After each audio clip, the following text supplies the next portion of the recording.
में थोड़ा बहुत बदलाव होता है, कई बार एज इट इज क्वेश्चंस वही क्वेश्चंस आप देखेंगे 21 में भी वही आया, 22 में भी वही आया, 23 में भी वही आया, अभी जनवरी में जो पेपर हुआ है वैसे ही वही टॉपिक्स हैं, है ना। तो वही 7-8 टॉपिक्स हैं, मैंने मैराथन वगैरह भी लिए हुए हैं, लाइक शेयर सब्सक्राइब आप कर देंगे। इसके अलावा हम आपको मिल जाएंगे कहाँ, let's learn square Telegram channel, यहाँ पे आपको पीडीएफ विद आंसर्स आपकी मिल जाएंगी, जो अब तक की पीडीएफ है वो सब दे दी जा चुकी हैं, प्याजे वाली भी। बैच में अगर आप एनरोल होना चाह रहे हैं कि आपको ना किताब लेनी है, ना मॉक टेस्ट लेना है, ना कुछ और लेना है, अलग से सब एक जगह मिल जाए, सारी क्लासेस मिल जाए, नोट्स मिल जाए, तो आप करियरविल ऐप डाउनलोड करके वहां एनरोल कर सकते हैं। मैं सीडीपी आपके साथ डील करती हूँ डेली बेसिस पे, और कंप्लीट थियोरी से लेके सब कुछ, प्रैक्टिस से लेके सब कुछ, और ये आप वेबसाइट से लेंगे तो आपको एक डिस्काउंट भी मिल जाएगा। तो ऐप डाउनलोड करके रजिस्टर करके फिर आप वेबसाइट में जाएंगे, टीचिंग सेक्शन में वहां पे जाइएगा, बड़ा प्लेटफॉर्म है, बहुत सारे अलग अलग एग्जाम्स की तैयारी होती है, तो टीचिंग सेक्शन में आप चले जाइएगा। अगर हम बात करें क्वेश्चन नंबर 1 की, तो क्वेश्चन नंबर 1 क्या कहता है भाई, 25 क्वेश्चन हम सॉल्व करेंगे और समझेंगे, सिर्फ सॉल्व नहीं करेंगे, समझेंगे। तो स्टार्ट करें, समझें। बहुत बढ़िया। कल हाँ क्लास नहीं हो पाई थी भाई, और बहुत बढ़िया, चलिए आ जाओ। अगर हम देखें यहाँ पे क्वेश्चन नंबर 1, एक भाषा अध्यापक अंग्रेजी में कहानी सुनाती है और शिक्षार्थियों से कहती है कि उन्हें जो भी भाषा आती है उस भाषा में यह कहानी समूह में सुनाएं, फिर कक्षा की सामान्य भाषा में यही कहानी सुनाएं। यहाँ पे 3 भाषाओं की बात हुई है। एक भाषा अध्यापक यानी जो लैंग्वेज की टीचर है, वो कह रही है अंग्रेजी में कहानी सुनाती है। क्या करती है, अंग्रेजी में कहानी सुनाती है। उन्होंने इंग्लिश में कोई स्टोरी सुनाई। अब देख लो ये अंग्रेजी की बात हो रही है, क्योंकि हिंदी और इंग्लिश की पेडागोजी सेम आ रही है ट्रांसलेशन में, तो इवन सभी लैंग्वेज की, तो आपको समझ में आना चाहिए, कॉन्सेप्ट सबका सेम है, सिलेबस सारी लैंग्वेज का सेम है अगर पेडागोजी का देखेंगे तो एक भाषा अध्यापक अंग्रेजी में कहानी सुनाती है, यानी इंग्लिश में कहानी सुनाई, फिर बच्चों को कहा, शिक्षार्थियों को कहा कि उन्हें जो भी भाषा आती है, यानी जो भी उनकी मदर टंग है, मातृभाषा है, सहजात भाषा है, जो भी उन्होंने घर से उठाई है भाषा, यानी अर्जित की है, उसमें वो कहानी एक समूह में अपने ग्रुप को सुनाए। ठीक है, जितनी उन्हें समझ में आई है अंग्रेजी से अपनी भाषा में उस कहानी को सुनाना है। उस भाषा में ये कहानी समूह में सुनाएंगे, फिर उसके बाद तीसरी भाषा आएगी, कक्षा की सामान्य भाषा में यही कहानी सुनाए। अब कक्षा की सामान्य भाषा यहाँ पे सिंपल है कि अंग्रेजी ही होगी, क्योंकि टीचर किस भाषा में बात करेगी, जो कक्षा की सामान्य भाषा है। ठीक है ना, तो यहाँ पे अलग भी हो सकते हैं, बट मल्टीपल लैंग्वेजेस का यूज हो रहा है, यानी कई भाषाओं का प्रयोग हम कर रहे हैं, और बच्चे की मातृभाषा का भी प्रयोग कर रहे हैं। इस शिक्षा शास्त्रीय युक्ति को, यानी इस पेडागोजिकल टेक्निक को किस रूप में जाना जाता है? पहला ऑप्शन है बहुभाषा शिक्षण, यानी इसको मल्टीलिंगुअल टीचिंग कहेंगे। भाषा अर्जन यानी लैंग्वेज एक्विजिशन कहेंगे, यानी जैसे आप बड़े होते हैं और भाषा को आप अर्जित कर लेते हैं, अपने परिवार से बोलना सीख लेते हैं, मम्मी पानी दे दो, पहले तुतला के बोलते हैं या फिर सही बोलने लगते हैं, एक शब्द से 2 शब्द जोड़ के। पर भाषा व्यवहार यानी ट्रांस लैंग्वेजिंग, या फिर बहुभाषा नीति यानी मल्टीपल लैंग्वेज पॉलिसी। फटाफट से बताओ, इससे मुझे एक क्वेश्चन याद आ रहा है, इस मल्टीपल लैंग्वेज पॉलिसी से, भारत में भाषा नीति को क्या कहा जाता है? इसके बाद मैं ये क्वेश्चन एक बार लिख दूंगी बोर्ड पे, मुझे बात करते करते याद आ गया, और ऐसा बहुत बार होता है जब हम क्वेश्चंस, नंबर ऑफ क्वेश्चंस हो सकता है हम लिमिटेड सॉल्व कर रहे हो, बट कॉन्सेप्ट्स हमारे बहुत सारे क्लियर हो ही जाते हैं। ठीक है, क्वेश्चन नंबर 1, 57% लोग फर्स्ट ऑप्शन दे रहे हैं, जो कि गलत है। कमाल कर दिया आपने, बिल्कुल बहुत ही बढ़िया, गजब कर दिए हो। देखो एक बार, ये गलत है, ये वैसे गलत नहीं पूरी तरह से, बट यहाँ पे ये गलत है, क्योंकि अगर थर्ड ऑप्शन नहीं होता तो हम इसके साथ जा सकते थे, और बहुभाषा शिक्षण नहीं कहेंगे इसको, बहुभाषा तकनीक कह सकते हैं एक तरह से। खैर, अगर हम बात करें यहाँ पे, भाई बच्चे कई भाषाओं का प्रयोग कर रहे हैं। इंग्लिश में कहानी सुनाई गई, उन्होंने अपनी भाषा में बच्चों ने एक दूसरे को सुनाई, फिर कहा गया कि जो सामान्य भाषा क्लास की, चाहे वो इंग्लिश हो या जो भी है, उसमें कहानी सुनाओ। तो कई भाषाओं का प्रयोग हो रहा है, बच्चे की मातृभाषा का भी प्रयोग हो रहा है। इस टेक्निक को परभाषा व्यवहार, या अंग्रेजी में क्या कहते हैं, ट्रांस लैंग्वेजिंग। देखो ये इंग्लिश पेडागोजी से ही सब ट्रांसलेट हो के आजकल पेडागोजी के क्वेश्चन बनते हैं हिंदी के, तो इसलिए जिनको इंग्लिश के टर्म्स जरूर पता होने चाहिए आपको। ट्रांस लैंग्वेजेस, देखो ट्रांस मतलब ट्रांसफर हुआ है कहीं ना कहीं, तो एक लैंग्वेज से दूसरी लैंग्वेज में आप ट्रांसफर कर रहे हैं कुछ ना कुछ, तो परभाषा व्यवहार ट्रांस लैंग्वेजिंग कहेंगे, जिसमें आप फ्लूइडली, आसानी से एक भाषा से दूसरी भाषा की तरफ जा सकते हैं। ये बहुभाषा तकनीक का एक पहलू है, एक एस्पेक्ट है मल्टीलिंगुअल टीचिंग का। अब यहाँ पे मल्टीलिंगुअल टीचिंग, ठीक है बहुभाषाएं तो यूज हो रही हैं, लेकिन आपको एग्जैक्ट टर्म बताना है। तो एग्जैक्ट टर्म अगर हमारे पास है, जो हमसे एग्जैक्टली पूछा गया है, तो हम उस पे जाएंगे ना डायरेक्ट, है ना। हम अगर हमसे ये कहा गया है 2 दूनी कितने होते हैं तो हम सीधा 4 कहेंगे ना, हम ये नहीं कहेंगे ये 4 ऐसे बनता है, एक एक को 4 बार जोड़ते हैं तब 4 बनता है। यहाँ पे डायरेक्ट लिखा हुआ है उन्होंने 4, आप कह रहे हैं 1 + 1 + 1 + 1 + 1, है ना। लेकिन हमारे से रिक्वायरमेंट क्या है, वो है डायरेक्ट आप वो टर्म बताइए, क्या आपको वो डायरेक्ट टेक्निक पता है, तो वो है परिभाषा व्यवहार। इस पे कई क्वेश्चंस इस बार भी पूछे गए हैं, 2022 में भी पूछे गए थे, इस पे मैं 1-2 क्वेश्चंस आज भी कराऊंगी। तो ये थर्ड है, भाषा अर्जन होता है जब आप भाषा को एनवायरमेंट से उठा लेते हैं, जैसे आपने अपनी मातृभाषा को अर्जित कर लिया, समेट लिया, आपको बोलना आ गया, इधर उधर से सुन के किताब की जरूरत नहीं पड़ी। बहुभाषा शिक्षण में आप कई भाषाओं का प्रयोग कर सकते हैं, तो उसी का एक पहलू है एक तरह से। बहुभाषिक नीति, यानी नीति की तो यहाँ बात नहीं हो रही, ये टेक्निक पूछी थी हमसे। पॉलिसी कौन सी है ये थोड़ी पूछा था। अब पॉलिसी से एक क्वेश्चन मुझे याद आ रहा है, पोल भी देना साथ में। मैं आपके सामने एक क्वेश्चन रखती हूँ कि भारत की शिक्षा नीति, भाषा शिक्षा नीति कौन सी है भारत में पूछा जा चुका है पहले। भारत में भाषा नीति को यानी लैंग्वेज पॉलिसी को क्या कहते हैं, बताना है। भाषा नीति को क्या कहते हैं? सिंपल, सरल, सुंदर, सस्ता, टिकाऊ। तो हिंदी लिखने की प्रैक्टिस इतनी कम हो गई है ना over the period of time. Bharat में भाषा नीति को क्या कहते हैं या क्या नाम है? दिख पा रहा है यहां तक? कहते हैं, बताइएगा फटाफट से। 4 ऑप्शन अगेन, है ना। फर्स्ट ऑप्शन क्या हो सकता है? बहुभाषिता,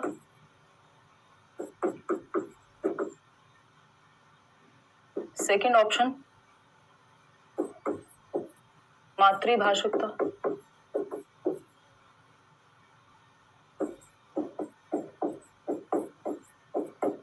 त्रिभाषा सूत्र, या फिर मानक भाषा। फटाफट से बताओ, 4 ऑप्शन है, फटाफट से बताओ, दिमाग थोड़ा एक्टिव होगा ना। थर्ड ऑप्शन, बहुत बढ़िया भाई। भारत की जो भाषा नीति है, जिसको हम लैंग्वेज पॉलिसी कहते हैं, वो हम जो फॉलो करते हैं स्कूल्स में या एजुकेशन सिस्टम पूरा जो फॉलो करता है, वो है त्रिभाषा सूत्र, जिसको 3 लैंग्वेज फॉर्मूला कहते हैं। और ये 3 लैंग्वेज फॉर्मूला की बात कहाँ हुई है? एक क्वेश्चन इस पे भी आता ही है आजकल, पिछले 2-3 साल में अगर आप देखेंगे, ये 3 लैंग्वेज फॉर्मूला की बात आपका कोठारी आयोग की एक पॉलिसी थी 1964-66 वाली, और उसमें इसकी बात हुई है कि 3 भाषाएं आप पढ़ाइए, मदर टंग जो भी आपकी हिंदी या इंग्लिश में से कोई एक, और कोई भी एक मॉडर्न इंडियन लैंग्वेज। यार इस पे हम आएंगे, अभी एक क्वेश्चन और आएगा इस तरह का।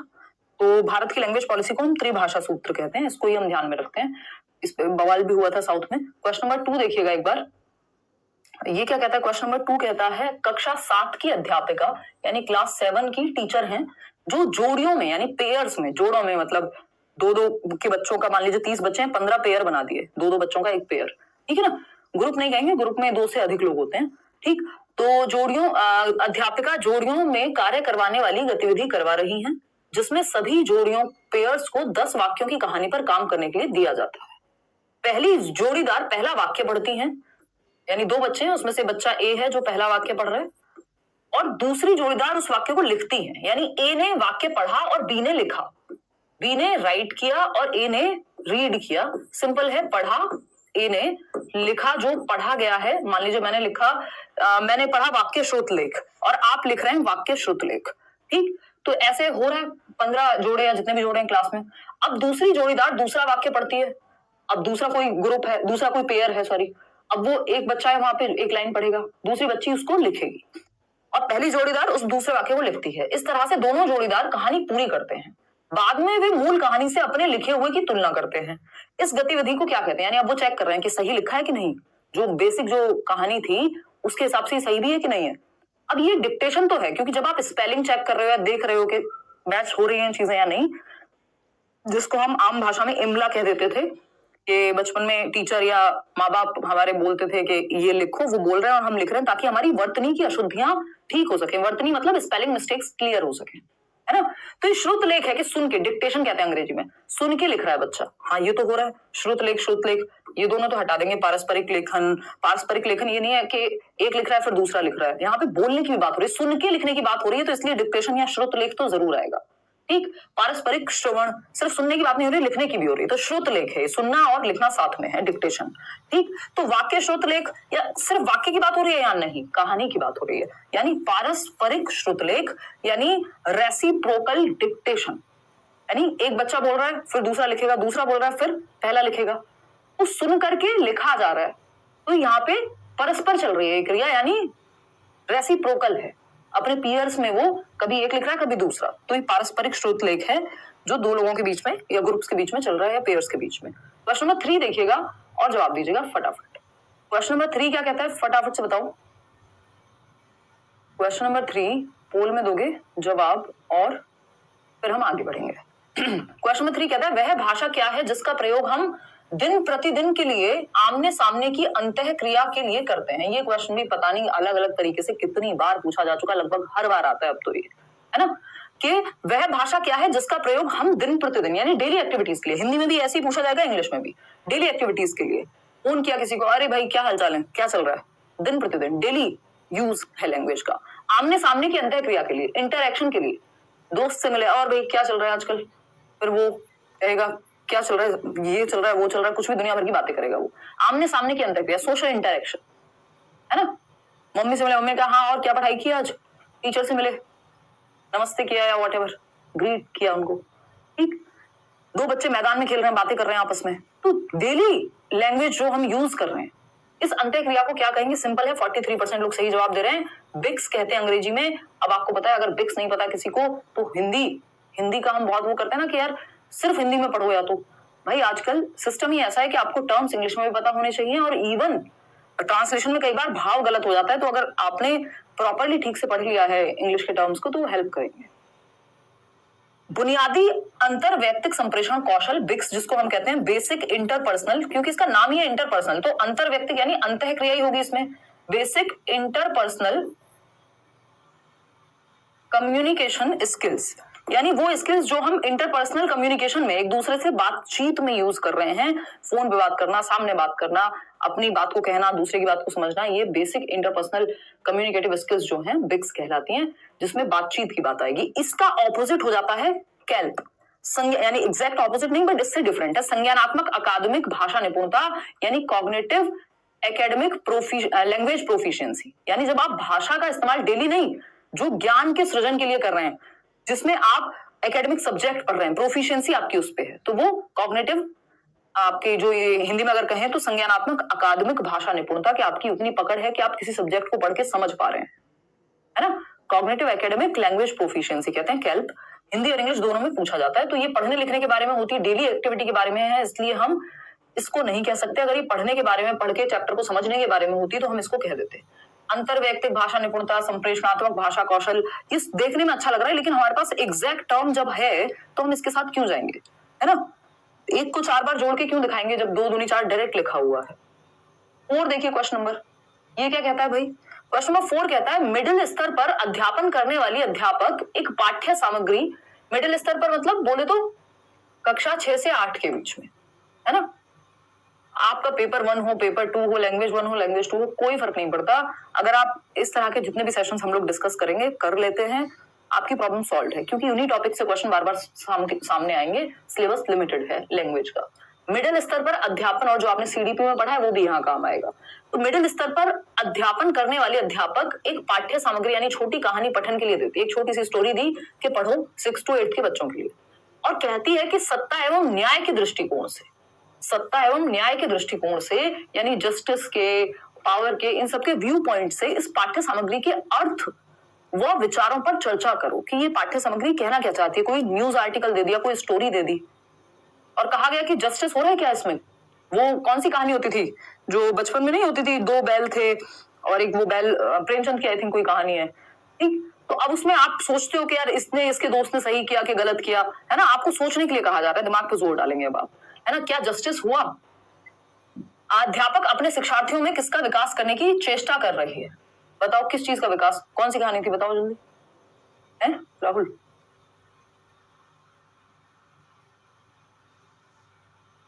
कोई बात नहीं, चलो खैर, हाँ, झूरी के दो बैल और समथिंग, सही बात है, हीरा मोती को अलग अलग नाम दे रहे हैं, ठीक है। तो अगर हम बात करें यहाँ पे, तो आप सोच रहे हैं कि यार इसके साथ सही हुआ कि नहीं हुआ, है ना? तो जस्टिस और पावर के पॉइंट ऑफ व्यू से आप इसमें थिंकिंग कर रहे हैं, यानी अलग अलग पहलुओं से सोच रहे हैं। जब बात अलग अलग पहलुओं की आ जाती है तो क्रिटिकल थिंकिंग आ जाती है। क्रिटिकल मतलब समालोचनात्मक चिंतन। अब ऑप्शंस में क्या है हम देख लेते हैं। समालोचनात्मक भाषा विकास कर रहे हैं टीचर इसके माध्यम से, उच्च स्तरीय भाषा कौशल है ये, है ना?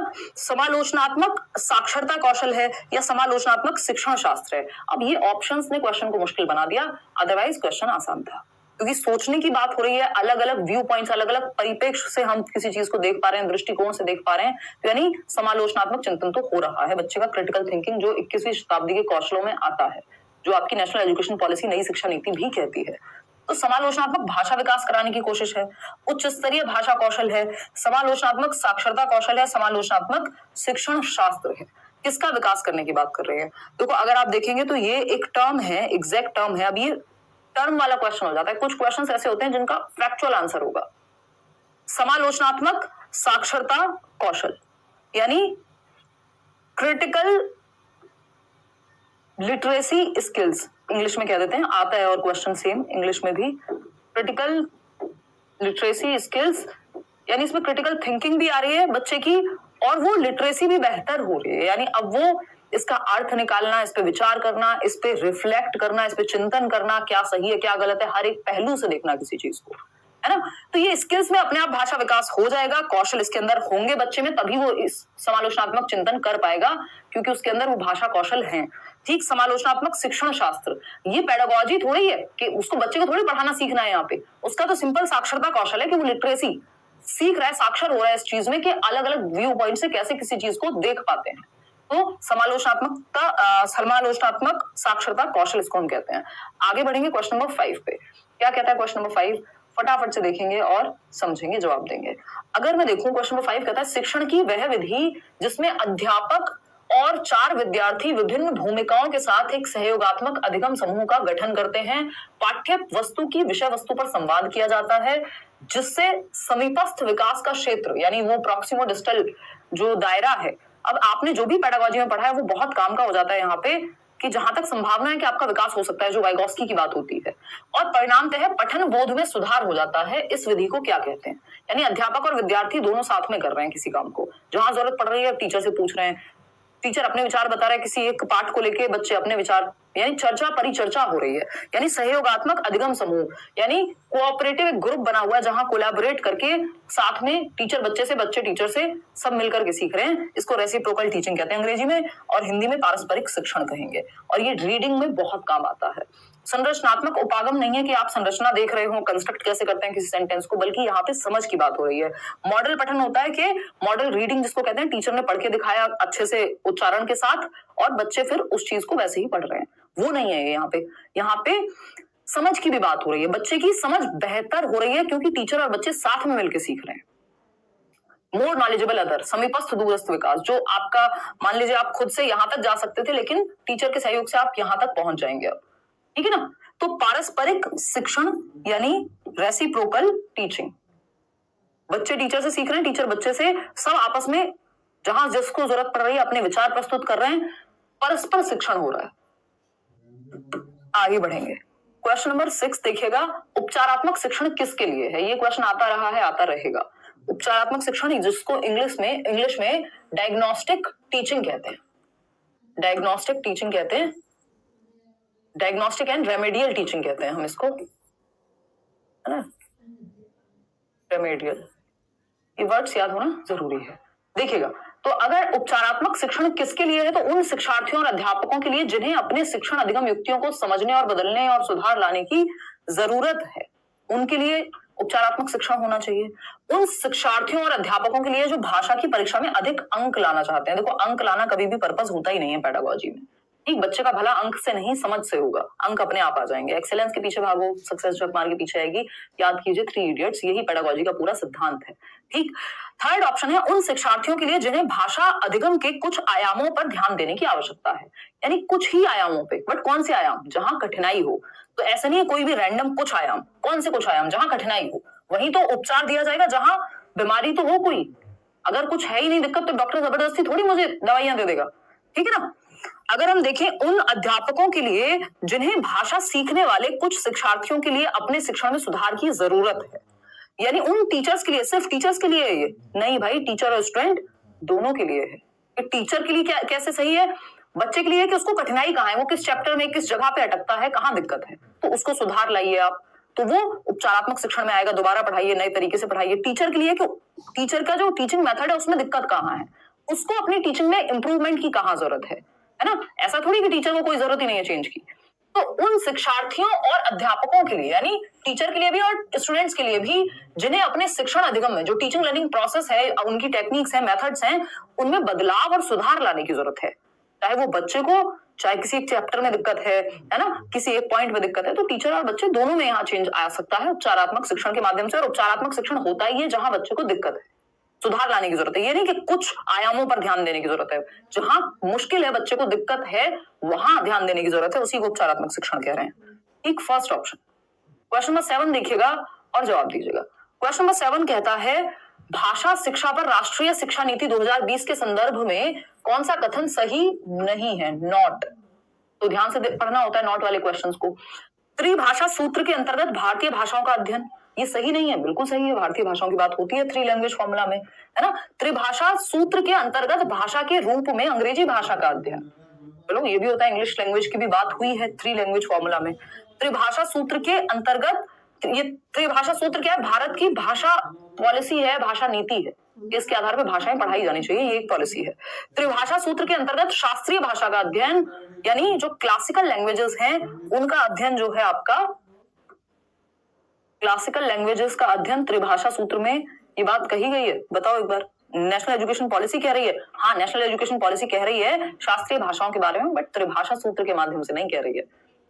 वो ये नहीं कह रही है थ्री लैंग्वेज फॉर्मूला में तीसरी भाषा पढ़ा दो संस्कृत, जो कि क्लासिकल लैंग्वेज है, या और भी क्लासिकल लैंग्वेजेस या शास्त्रीय भाषाएं हैं भारत में। वो कह रहे हैं एडिशनल सब्जेक्ट के रूप में पढ़ाइए आप क्लासिकल लैंग्वेजेस को या शास्त्रीय भाषाओं को, एक अतिरिक्त वैकल्पिक विषय के रूप में, ना कि त्रिभाषा सूत्र के अंदर। त्रिभाषा सूत्र में 3 भाषाएं हैं ऑलरेडी, उस पर हम अभी चर्चा करेंगे।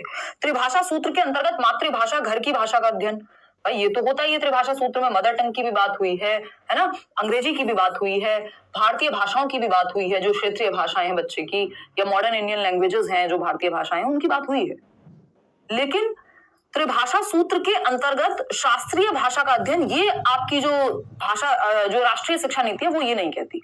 वो कहती है जो शास्त्रीय भाषाएं हैं, क्लासिकल लैंग्वेजेस हैं भारत में, चाहे वो संस्कृत है या और इस तरह की भाषाएं हैं, उनको एडिशनल सब्जेक्ट के रूप में पढ़ाइए, वैकल्पिक विषय के रूप में पढ़ाइए, ना कि थ्री लैंग्वेज फॉर्मूला के अंदर। थ्री लैंग्वेज फॉर्मूला में तो 3 भाषाएं हैं, त्रिभाषा सूत्र में तो नाम ही है त्रि, है ना। मदर टंग है बच्चे की, जो भी मातृभाषा है ना, इंग्लिश या हिंदी है, डिपेंड करेगा कि मातृभाषा हिंदी है, इंग्लिश है, इनमें से कुछ हुआ तो फिर कुछ और आ जाएगा यहाँ पे। और तीसरी भाषा आपकी मॉडर्न इंडियन लैंग्वेज है, यानी भारतीय भाषाओं में से कोई एक। ये 3 भाषाओं का जिक्र हुआ है त्रिभाषा सूत्र में, ना कि वैकल्पिक विषय के रूप में शास्त्रीय भाषा का। वो नेशनल एजुकेशन पॉलिसी कहती है कि अलग से आप एडिशनल सब्जेक्ट के रूप में पढ़ाइए। क्वेश्चन नंबर 8 देखिएगा फटाफट से। कोझिकोड के लिए एक विशेष समुदाय में बोली जा रही मलयालम इसी स्थान में दूसरों के द्वारा बोली जा रही मलयालम से थोड़ी सी भिन्न है। विशेष समुदाय द्वारा बोली जा रही मलयालम को किस रूप में जाना जाएगा? कोझिकोड कहाँ है? एक सिटी है, कहाँ? केरला में। उसमें ईवीएस में भी पढ़ते हैं हम, है ना। ईवीएस के अगर आपने पुराने वीडियोस देखे होंगे तो उसमें पढ़ते हैं हम। कोझिकोड एक विशेष समुदाय में बोली जा रही मलयालम में, यानी कोझिकोड एक जगह है, मान लीजिए केरला में एक सिटी है, तो वहां पे जो मलयालम बोली जा रही है किसी एक गली मोहल्ले में, वो डिफरेंट है, वो अलग है, थोड़ी सी भिन्न है, जो दूसरों के द्वारा बोली जा रही मलयालम से थोड़ी सी भिन्न है। यानी उस एक पर्टिकुलर एरिया में कोई जगह है, यहाँ पे जो मलयालम बोली जा रही है वो अलग है कहीं और बोली जा रही मलयालम से। इसको ऐसे समझ सकते हो कि हिंदी हम हरियाणा में भी बोल रहे हैं, जिसको हम हरियाणवी कह देते हैं, हिंदी हम उत्तर प्रदेश में भी बोल रहे हैं, और हिंदी हम आसपास के राज्यों में भी बोल रहे होंगे, मध्य प्रदेश में भी कुछ हद तक बोल रहे होंगे, ठीक, तो या राजस्थान में भी कुछ हद तक बोल रहे होंगे। तो हिंदी का वो रूप जो हरियाणा में है या हरियाणा के हिसार में है, मान लीजिए, वो हरियाणा के जींद में अलग है। तो मतलब भाषा हम बोलते हैं कोस कोस पे बोली बदले, 3 कोस पानी और 3 कोस पे वाणी, तो हमारी बोलियां हैं बहुत सारी। तो उस तरह से मलयालम की भी बोलियां होंगी, किसी भी भाषा में होगा ही, जो जैसे जैसे स्थान के आधार पे भाषा में परिवर्तन होने लग जाते हैं। तो विशेष समुदाय द्वारा बोली जाने वाले ही मलयालम को क्या कहेंगे? बोली कहेंगे, क्योंकि एक विशेष समुदाय बोल रहा है उसको, वो मानक भाषा से अलग है, स्टैंडर्ड लैंग्वेज से। ठीक, तो ये दो भिन्न भिन्न भाषाएं हैं? नहीं, भाषा तो मलयालम ही है। मलयालम की सामाजिक बोली है जो उस समाज ने अडॉप्ट कर ली है, जो एक जगह पे बोली जा रही है। फोर्थ ऑप्शन पे क्यों जा रहे हो? मलयालम की क्षेत्रीय बोली, सामाजिक, भाई क्षेत्रीय नहीं, ठीक है ना। मलयालम के दो प्रकार हैं, मलयालम की सामाजिक बोली है, सब अलग अलग इसमें जवाब दे रहे हैं, ठीक है। समाज, उस समाज की भाषा है ये। चलिए खैर आगे बढ़ते हैं नेक्स्ट क्वेश्चन पे। क्वेश्चन नंबर है 9, निम्नलिखित में से कौन सा विस्तृत पठन का उद्देश्य नहीं है? विस्तृत पठन के कई प्रकार होते हैं, हमने मैराथन में पढ़े थे, फिर किसी दिन डिस्कस करेंगे। विस्तृत पठन का उद्देश्य नहीं है। विस्तृत मतलब इसको कहते हैं अंग्रेजी में एक्सटेंसिव रीडिंग, एक्सटेंसिव रीडिंग। और एक होता है गहन पठन जिसको हम इंटेंसिव रीडिंग कहते हैं। एक होता है गहन पठन, इंटेंसिव और एक्सटेंसिव पढ़ते हैं ना हम, तो पठन के प्रकार हैं बहुत सारे, संभाषक पठन है और भी कई प्रकार हैं। अभी मैं कंफ्यूज नहीं करूंगी आपको, सिर्फ दो ही पे हम चर्चा करेंगे। गहन पठन जैसे जैसे लेक्चर्स आगे बढ़ेंगे फिर किसी और दिन। गहन पठन यानी इंटेंसिव रीडिंग, और विस्तृत पठन यानी एक्सटेंसिव रीडिंग। विस्तृत पठन के बारे में सही नहीं है। व्याकरण अधिगम के लिए पठन, आनंद के लिए पठन यानी रीडिंग फॉर प्लेजर, सराहना बोध के लिए पठन, एप्रिसिएशन के लिए पठन, यार कितनी अच्छी नॉवल लिखी है, हाँ ठीक है। आनंद के लिए पठन, मजा आ रहा है कोई कहानी पढ़ने में, कोई किताब पढ़ने में, मजे के लिए पढ़ रहे हैं, सिलेबस में नहीं है, ऐसे मन कर रहा है पढ़ रहे हैं। बहिर्वेशन यानी एक्स्ट्रापोलेशन के लिए पठन, यानी आप चिंतन कर पा रहे हैं, उससे कुछ नया अपना एक कंक्लूजन ड्रॉ कर पा रहे हैं, एक अपना कुछ क्या कहेंगे कंक्लूजन को, हम अपना एक सार निकाल पा रहे हैं, अपना एक व्यू पॉइंट देख पा रहे हैं उसमें से। तो अगर हम देखें सराहना बोध के लिए पठन या आनंद के लिए पठन, तीनों बातें सही है, क्योंकि एक्सटेंसिव रीडिंग या विस्तृत पठन क्या होती है? जब आप मजे के लिए पढ़ रहे हैं, एक्स्ट्रा में पढ़ रहे हैं, कोई नॉवल पढ़ रहे हैं, हैरी पॉटर की कोई किताब पढ़ रहे हैं, कोई और आपका मन किया प्रेमचंद की कहानी पढ़ रहे हैं, जबकि आपके सिलेबस में भी नहीं है, ये लाइब्रेरी गए कोई भी किताब उठाई, तो आप मजे के लिए पढ़ रहे हैं, ना तो पेपर के लिए पढ़ रहे हैं, आपको मजा आ रहा है वो पढ़ के सराहना कर पा रहे हैं, आप एक्स्ट्रापोलेशन के लिए पढ़ रहे हैं, आपका दिमाग आप 4 दिशाओं में सोच पा रहे हैं, चीजों के बारे में जान पा रहे हैं। व्याकरण अधिगम के लिए पठन नहीं है। व्याकरण अधिगम के लिए होता है या पर्टिकुलर संरचना के लिए होता है, तो एक गहन पठन हो जाता है जो पढ़ाई लिखाई से आपकी डायरेक्ट रिलेटेड होता। तो ये है फर्स्ट ऑप्शन गलत है, और जो गलत है वही सही है, क्योंकि पूछा ही गलत था, नहीं वाला है, तो सही जो नहीं है उसी का जवाब हमें देना। क्वेश्चन नंबर 10 देखना, त्रिभाषा सूत्र के बारे में कौन सा कथन सही है? यानी 3 लैंग्वेज फॉर्मूला के बारे में कौन सी एक बात सही है? मातृभाषा, घर की भाषा या हिंदी प्रथम भाषा के रूप में, बताइए।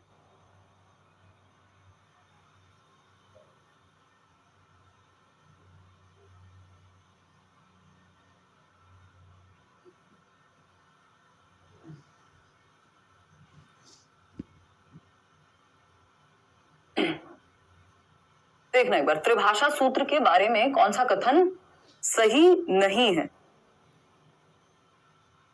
फटाफट से बताओ। मातृभाषा, घर की भाषा यानी मदर टंग, आपकी होम लैंग्वेज, बात एक ही है। हिंदी प्रथम भाषा के रूप में, तो घर की भाषा या मातृभाषा हमेशा हिंदी ही होगी, ये कैसे मान लें हम? मातृभाषा सही क्या है वो पूछा है, तो ये तो सही नहीं है। मातृभाषा, घर की भाषा, अंग्रेजी प्रथम भाषा के रूप में, भाई प्रथम भाषा के रूप में थोड़ी हो जाएगी, मातृभाषा थोड़ी है सबकी, हिंदी अंग्रेजी पूरे भारत में, किसी की पंजाबी होगी, किसी की मलयालम होगी, किसी की कोई और होगी। मातृभाषा ठीक है, घर की भाषा ठीक है, क्षेत्रीय भाषा प्रथम भाषा के रूप में, हाँ जो क्षेत्रीय भाषा होगी वो आपकी फर्स्ट लैंग्वेज हो सकती है, क्योंकि वही मदर टंग होगी होपफुली, और वही आपकी घर की भाषा भी होगी जो उस क्षेत्र में बोली जा रही होगी। अंग्रेजी, हिंदी घर की भाषा, स्थानीय भाषा प्रथम भाषा के रूप में, अंग्रेजी थोप नहीं सकते हम, सबसे पहले मातृभाषा, तो थर्ड ऑप्शन ही है। सबसे पहले मदर टंग, मातृभाषा में शिक्षा दीजिए आप, जो भी मीडियम है, भाषा का माध्यम है, पढ़ाने का जो माध्यम है वो मातृभाषा होनी चाहिए, बच्चे की घर की भाषा होनी चाहिए, और उसको हम क्षेत्रीय भाषा भी कह सकते हैं प्रथम भाषा के रूप में, ये सेम ही बात है। या सहजात भाषा भी यहाँ लिखा हो सकता था, तो घर की भाषा, मातृभाषा, क्षेत्रीय भाषा, ये सब एक है, इनको प्रथम भाषा के रूप में पढ़ाया जाना चाहिए, फिर जाके इंग्लिश हिंदी की बात होगी, और फिर उसके बाद मॉडर्न इंडियन लैंग्वेज कोई तीसरी भाषा की बात होगी।